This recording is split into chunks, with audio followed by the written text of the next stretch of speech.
So to get started, we'll log into Blackboard and navigate to one of our classes.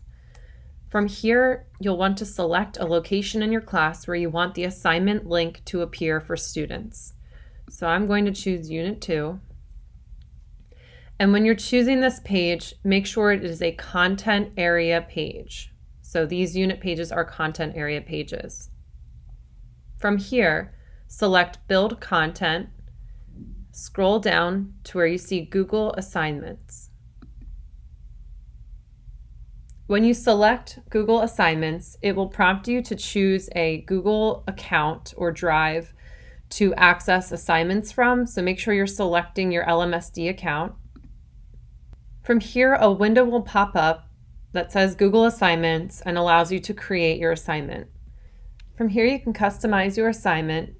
You can choose total points, a due date,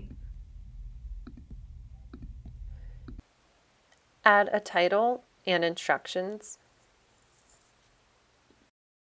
You can also add a rubric, and you can choose to create a rubric from scratch right within Google Assignments. You can reuse a rubric that you've already made, and you can also import them from Sheets. So I'm going to reuse a rubric I've made before. And so I'm going to choose this one and select. You can check plagiarism and use an originality report. This is limited to 5 assignments, so you want to choose those wisely. And the most important part of creating a Google assignment is this attach button here.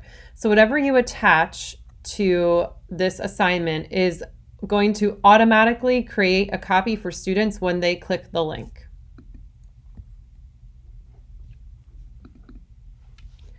So now that I've selected my assignment from my Google Drive, you can see this little note here. Each student will get a copy. So when they click the link on their end, they'll have a version that they can edit, and they actually don't even have to go back and try to find it to upload it. It's already connected to the submit button. So once the student is done working, they just click submit. Super easy. When the teacher is done creating the assignment, we'll click create. So you'll give it a minute to process, and if all goes well, it will show up as a link on your Blackboard. So when you click this link, so this will bring you back to your assignment portal where you can see if any students have submitted their work. If you need to make any edits, you can do so here. And when you're ready to grade, you'll also come back to this location and be able to grade the assignments. In the next video, we'll take a look at how this appears for students.